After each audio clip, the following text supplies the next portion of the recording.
दोस्तों नमस्कार। CG job education में आप सभी का स्वागत है। नए साथी हमारे यूट्यूब चैनल को सब्सक्राइब कर लेंगे। साथियों, आपके दो सवाल जो कि अत्यंत ही महत्वपूर्ण हैं।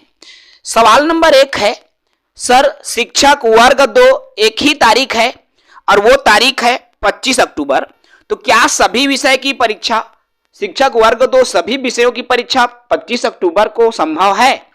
दूसरा सवाल है व्याख्याता को लेकर कि सर व्याख्याता का एग्जाम 29 नवंबर को होना है, तो क्या एक ही तारीख में व्याख्याता में सभी विषयों के पेपर संभव है? इसी विषय पर बात होगी।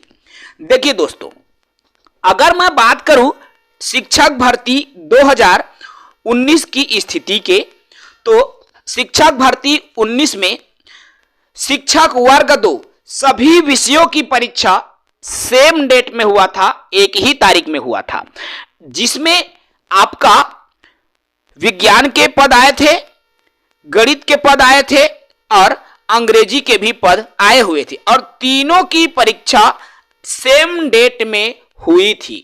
तो ये मान के चलें सभी विषयों की परीक्षा सेम डेट सेम तारीख है, अर्थात अब आपको शिक्षक वर्ग 2 वाले हैं तो विषय का चुनाव करना होगा। जी हां दोस्तों, बात करूं मैं कला की, अगर आप हिंदी विषय की पेपर देने वाले हैं तो आपको चुनना होगा कि मैं हिंदी ही दूंगा। सामाजिक विज्ञान देना है और हिंदी दोनों में पात्र हैं, आपको सामाजिक विज्ञान को चुनना होगा। यानी कि जिस भी विषय, क्योंकि 2 या 3 विषय में आप पात्र हो रहे हैं तो आपको उनमें से एक ही विषय का चयन करना है। आप चाहते हैं कि मैं संस्कृत में दूं तो आप संस्कृत विषय का चयन कीजिए, अर्थात आपको किसी एक विषय को अब शिक्षक वर्ग 2 में चयन करना होगा।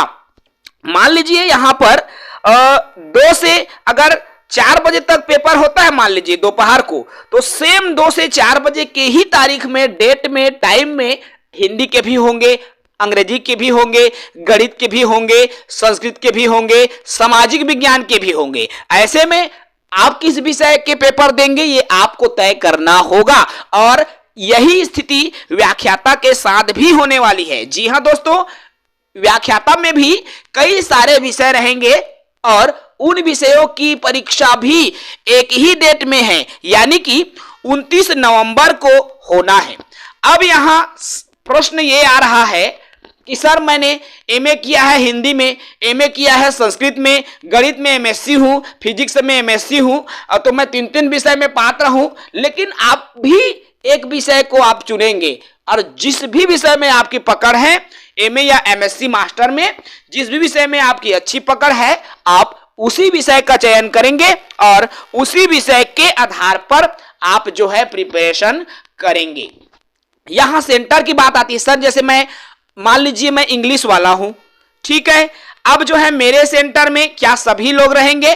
तो देखिए, अगर विभाग चाहता है तो एक परीक्षा केंद्र एक विषय, इस तरह से वो शेड्यूल बना सकता है, टाइम टेबल, यानी कि आपके परीक्षा केंद्र का जो शेड्यूल है, यानी कि मान लो मैंने कहा जांजगीर टीसीएल कॉलेज, तो वो बना सकता है कि टीसीएल में हिंदी व्याख्याता की एग्जाम होगी, वो बना सकता है गर्ल्स नवीन कॉलेज में इंग्लिश की पेपर होगी, वो बना सकता है कि ज्ञानदीप में फिजिक्स की पेपर होगी।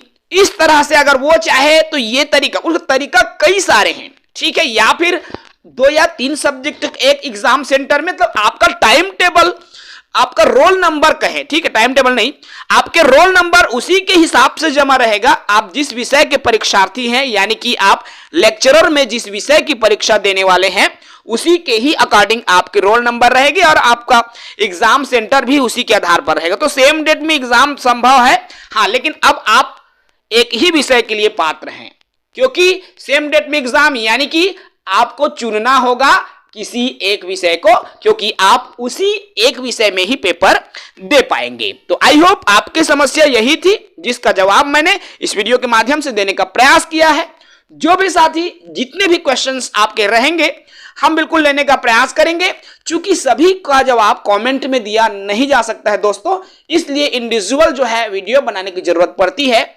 जो भी आपके क्वेश्चंस हैं, क्वेरीज हैं, आप कमेंट जरूर कीजिए ताकि हम जो है आपके उन चुनिंदा प्रश्नों को ले सके जो सर्वहित में है, सबके हित के लिए, या सबके अगर कॉमन क्वेश्चन से रिलेटेड आपके क्वेश्चन आते हैं तो हम उन क्वेश्चंस को जरूर लेंगे। जय हिंद।